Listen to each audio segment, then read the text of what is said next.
રાજકોટમાં મારામારીનો video viral થયો છે। કિસાનપરા ચોક નજીક મારામારીની ઘટના બની।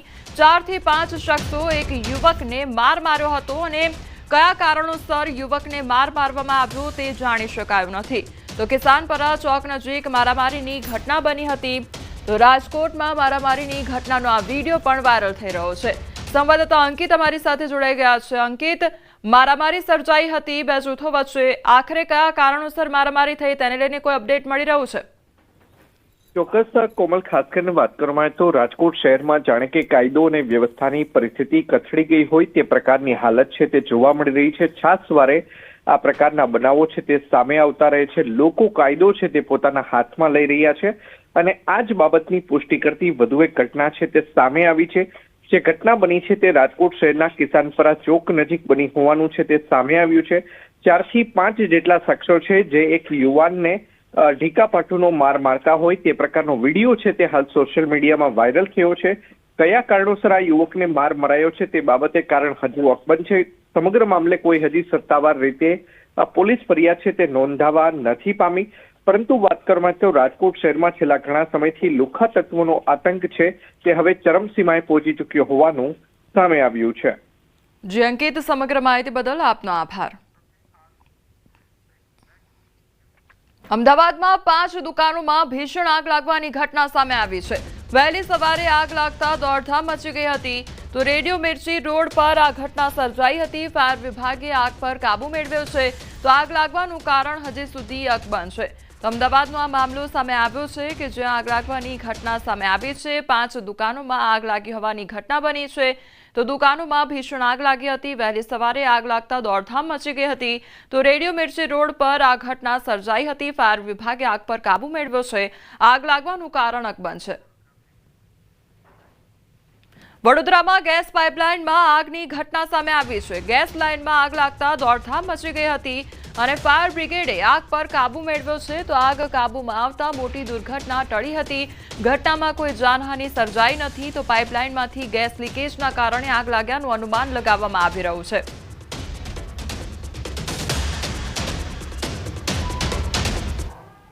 આ તરફ સુરતના અલથાણના ડમ્પિંગ સાઇટમાં ફરી એકવાર આગ લાગવાની ઘટના બની છે। કચરાના ઢગલામાં આગ લાગી તો થોડાક દિવસો પહેલા પણ આગ લાગવાની ઘટના બની હતી। 7 દિવસમાં ત્રીજી વાર આગ લાગી હતી। ફાયર બ્રિગેડની ટીમે આગ પર કાબુ મેળવ્યો છે।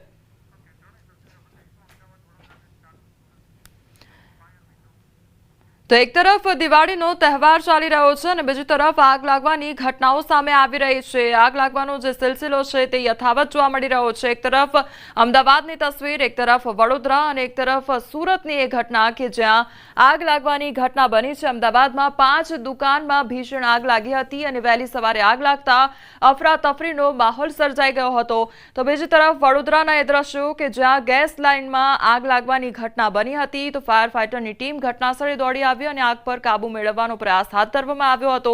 તો સુરતની એ તસવીર કે જ્યાં ડમ્પિંગ સાઇટ આવેલી હતી તેમાં આગ લાગવાની ઘટના બની છે। દિલ્હીના રોહિણીમાં 4 આરોપીઓનું એન્કાઉન્ટર કરવામાં આવ્યું છે। બિહારના 4 મોસ્ટ વોન્ટેડ ગેંગસ્ટર એન્કાઉન્ટરમાં ઠાર કરવામાં આવ્યા છે। સંયુક્ત ઓપરેશનમાં દિલ્હી પોલીસને મોટી સફળતા મળી છે। રાત્રે પોલીસ અને આરોપીઓ વચ્ચે અથડામણ થઈ હતી। બહાદુર શાહ માર્ગ પર ગોળીબાર થયો અને બિહારમાં ચૂંટણી પહેલા મોટો કાંડ કરવાની તૈયારીમાં હતી આ સિગ્મા ગેંગ। તો દિલ્હી પોલીસે બિહારના 4 મોસ્ટ વોન્ટેડ ગેંગસ્ટરોને એન્કાઉન્ટરમાં ઠાર કર્યા છે। પોલીસના જણાવ્યા અનુસાર દિલ્હી પોલીસ, ક્રાઇમ બ્રાન્ચ અને બિહાર પોલીસના સંયુક્ત ઓપરેશનમાં રોહિણીમાં બિહારના 4 મોસ્ટ વોન્ટેડ ગેંગસ્ટર ઠાર માર્યા હતા। બહાદુર શાહ માર્ગ પર રાત્રે 4 આરોપીઓ અને દિલ્હી પોલીસ, ક્રાઇમ બ્રાન્ચ અને બિહાર પોલીસની સંયુક્ત ટીમ વચ્ચે અથડામણ સર્જાઈ હતી। આ અથડામણ બહાદુર શાહ માર્ગ પર ડોક્ટર આંબેડકર ચોકથી લઈને પંસાલી ચોક સુધી ચાલી હતી।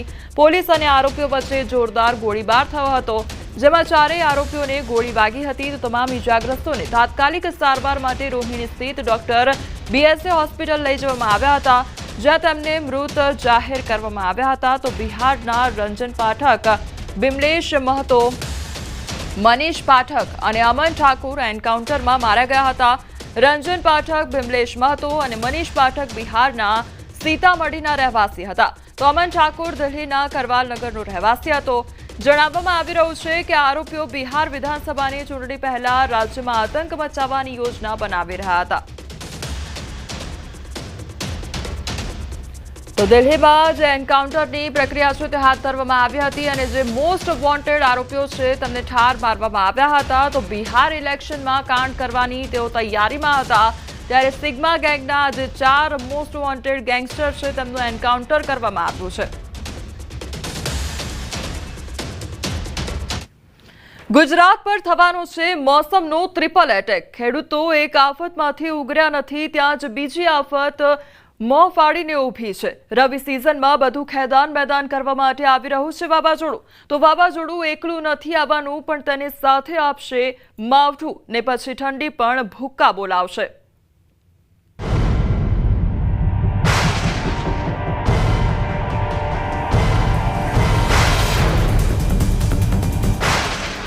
ગુજરાતીઓનું નવું વર્ષ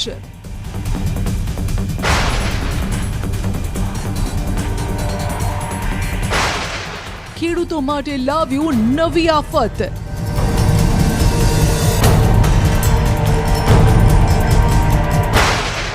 અંબાલાલ પટેલે કરી નવા વર્ષની ડરામણી આગાહી. નવા વર્ષની શરૂઆતમાં પણ હજુ વાદળવાયુ આવવાની શક્યતા રહેશે. દિવાળી બાદ બેસતા વર્ષની શરૂઆતમાં પણ વાદળવાયુ આવવાની શક્યતા રહેશે. ઉડી જશે છાપરા, તૂટી જશે કાચા મકાનો, કારણ કે 150 કિલોમીટરની ઝડપે ફૂંકાશે પવન. અરબ સાગરમાં જે હલચલ છે તે હલચલના કારણે લગભગ આ માસના અંત સુધીમાં એક ભારે સિસ્ટમ બનશે અને એક ચક્રવાતમાં તબદીલ થવાની શક્યતા રહેશે. વાવાઝોડું અને વરસાદ બગાડશે બાજી. બંગાળના ઉપસાગરનો ભેજ અને અરબ સાગરના ભેજના કારણે હમણાં લગભગ બેસતા વર્ષની શરૂઆત સુધીમાં પણ દક્ષિણ ગુજરાતના ભાગોમાં અને મધ્ય ગુજરાતના ભાગોમાં ક્યાંક વરસાદ થવાની શક્યતા રહેશે. ખાસ કરીને દક્ષિણ ગુજરાતના ભાગોમાં વરસાદ થવાની શક્યતા રહેશે. દક્ષિણ ગુજરાત પર આવી રહી છે કમોસમી વરસાદની ઘાત. માટે કહીએ છીએ સાચવજો. કારણ કે આમ તો નવું વર્ષ નવા ઉમંગ, ઉત્સાહ અને આશા સાથે આવતું હોય છે, પરંતુ નવા વર્ષની શરૂઆત આ વખતે પાણીની ઘાતથી થવાની છે. જો કે રાજ્યમાં છેલ્લા 2 દિવસથી ગમે ત્યારે વાદળછાયું વાતાવરણ સર્જાઈ જાય છે અને હવે તો અંબાલાલ પટેલે પણ આગાહી કરી લીધી છે કે નવા વર્ષે ખેડૂતોને આ કુદરત ઝપવા નહીં દે. આ વર્ષમાં પણ સતત માવઠા આવતા રહ્યા. ચોમાસામાં પણ અવિરત વરસેલા વરસાદે ખેડૂતોની હાલત બગાડી દીધી. ખેતરોના ખેતરો પાણીમાં સમાઈ ગયા. ક્યાંક જમીનો ધોવાઈ ગઈ તો ક્યાંક આખી સિઝન ખેડૂતોની નષ્ટ ગઈ. ત્યારે ફરી એક વખત થતી વરસાદની આગાહીએ ખેડૂતોને ડરાવી દીધા છે. કારણ કે આ વખતે માત્ર વરસાદ જ નહીં થાય, પરંતુ વાવાઝોડું પણ આવશે જે વરસાદને ખેંચીને લાવશે. માટે કહીએ છે ઓક્ટોબરનો અંત રહેશે માવઠાવાળો. દક્ષિણ ગુજરાત અને સૌરાષ્ટ્ર વાસીઓ ખાસ સાચવજો. જો કે આ ચક્રવાત અતિ ભારે હોવાની શક્યતા નથી, પણ આ ચક્રવાતના અસરના લીધે ગુજરાતમાં વરસાદ થવાની શક્યતા રહેશે. લગભગ પશ્ચિમ સૌરાષ્ટ્રના ભાગો અને પશ્ચિમ ઉત્તર સૌરાષ્ટ્રના ભાગોમાં વરસાદ થવાની શક્યતા રહેશે.